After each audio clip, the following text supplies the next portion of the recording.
پیلا دست سرکرنا چالاکوان بادینان بردوامه و چالاکوان جی کابینان هپ کابینا بدن که نپ نافت کن آزادی بوی چالاکوان بادینان یان آزادی یان مرن ماوه چل روژای چالاکوان بلند آمدی به سروشینه پشتی کل دو ماهیات تیرمها اف ساله هاتیه دست سرکرن و نه روژان هاتیه زندان کرن الحفتی طاباخ هات آزاد کرن پاشان پشتی دو روژا دو باره هات دست سر کرن تانها جی جهوی دیار نینه چالاکوانک جید بیجید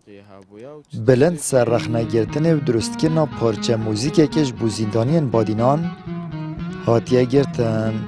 جیانوی سر حلاقی بود دکانه که حلاقی هبویا و دکانه یا حلاقی هاتیا صوتن و نه هاتیا قرابو کرن مع العلم که چندین دکان دی هاتی نقرابو کرن جدا یک هبویا جبر که کسا که ناراضی باشه وضع حکمرانی و دا سالاته و پشتی چند یعنی گازنده هبوی نه خدا سر پارچه موزیک که جب گرتین بادینان آوازک جنیه پشتی هنگی اف بلند آمدی برزه بوا پشتی هفت روزه که برده و پشتی هنگی جاره که دیهات یا دستگیر کردن یعنی بیکو مثلا بزنم برف کیفه چاوا بوچی یه 31 ساله یعنی فن حکمرانی کردی را آزادی را در برین هرات ده بتا سرکن تایبت و کابینانه اگر اف مروه یعنی پیس بان حاشا بر رابردو و خراب عالم اگه دازن کسی بروانی جنات کرد بس دنیا عالم زانت اف خلق زانت مکمل دو کس و کسان نیاز اغلب همین نیازن مروه پاکشن مروه ولاد پالیسن هاتو شو به خدمت داخل چند مافق سرکیت کردین نه گویی دین کرسی کاوی شاستینی نه گویی بوری توید نفت توش مدزین والگيري يعني هذا تشتاق قوي تشتي خريط كان بخامات داخل جيب ترسينا هفدم روشا زندانین بادینان زلال نینه اجبر کو دستالات به بهانه جدا جدا ری پرلمانتار و رکخراین مافی مروی نادد سزاداین بادینان ببینن من وەکو بڕیادە لە لیژنەی مافی مرۆڤ سێ جار بە تایبەت لە سلێمانی و هاتوومەتە هەولێر سەردانی مانگرتووان بکەم بەداخەوە هەر جارێ بە پاساوێک دوو جاریان بە پاسایی مواجە جارێکی تریان بە پاساوی ئەوەی کە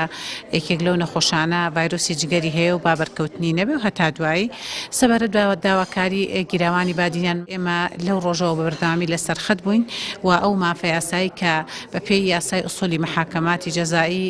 مادە 330 تا 333 باسی ئازادبوونی بە مەرج دەکا ئەوان مەشغولن بە ئەم مادەیە و تەنانەت لەگەڵەوەشدا فەرمانێکی هەرێمیانەی بەداخەوە تاسا جێبەجێ نەکرا. پارێزەرین کەیسا سزاداین بادینان مها شش ئاف ساڵە